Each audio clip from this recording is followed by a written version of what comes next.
Bonjour et bienvenue au webinaire pour ceux qui nécessitent des répétitions sur le programme ou des débutants en IBM SPSS statistique. Je m'appelle Thierry Oba depuis la compagnie Crayon. Alors, ceci est la deuxième partie sur la lecture des données et comment opérer des tables de fréquence, frequency table. Donc ici, on va faire une démo. On va commencer par les programmes SPSS statistiques.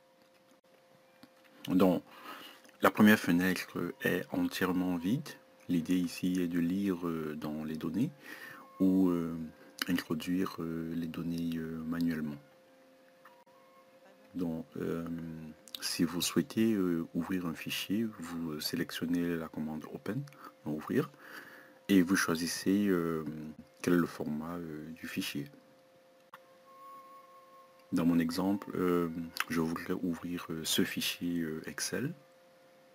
Nous avons un numéro personnel, le sexe, l'âge et l'accord, un salaire mensuel. Comme vous le voyez, toutes les lignes sont individuelles et toutes les colonnes ont des informations sur les individus tels que l'âge, par exemple. Donc, je ferme ce fichier Excel et ensuite je vais sur File, ouvrir Data, on les données, et ensuite je choisis le format Excel. Donc ici se trouve le fichier que je souhaite ouvrir, donc je vais cliquer sur ouvrir, et ici dans le box dialogue je peux voir la première ligne est variable de nom, les titres, donc c'est tout bon. Si vous avez davantage de feuilles de calcul dans le fichier Excel, vous pouvez choisir laquelle ouvrir par ici. Ensuite, je clique sur OK. Et ici, nous avons le fichier de données.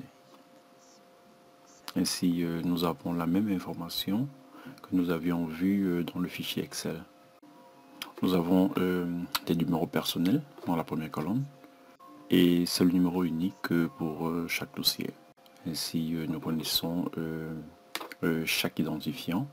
Je voudrais voir l'information sur le sexe, alors, donc je choisis le menu sélection, analyse, statistique descriptive, fréquence.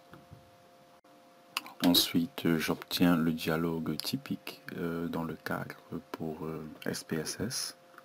Je sélectionne les variables que je voudrais regarder en les marquant. Ensuite, je clique sur la flèche afin que les variables migrent dans ce cadre.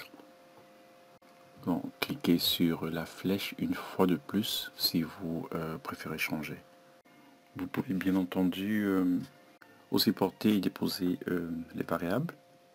Et si je souhaite ajouter davantage de sous-commandes que celles disponibles par défaut, telles que les graphes et autres statistiques, alors je clique sur les boutons à droite.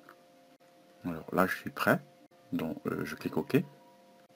Ici se trouve la nouvelle fenêtre de sortie ouverte. J'agrandis la fenêtre en cliquant sur la petite case sur le côté droit, tout au-dessus. Cette fenêtre est appelée sortie ou output ou loop viewer.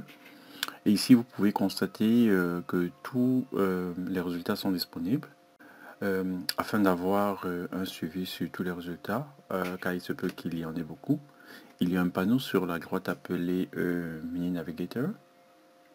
Dans cette partie, vous pouvez basculer ou naviguer entre les résultats. Aussi.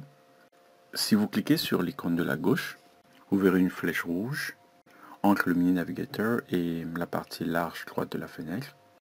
C'est ainsi que je sais quelle table ou objet j'ai marqué dans la fenêtre de résultats. Donc ce sera tout pour le moment. Merci d'avoir participé et à très bientôt. Au revoir.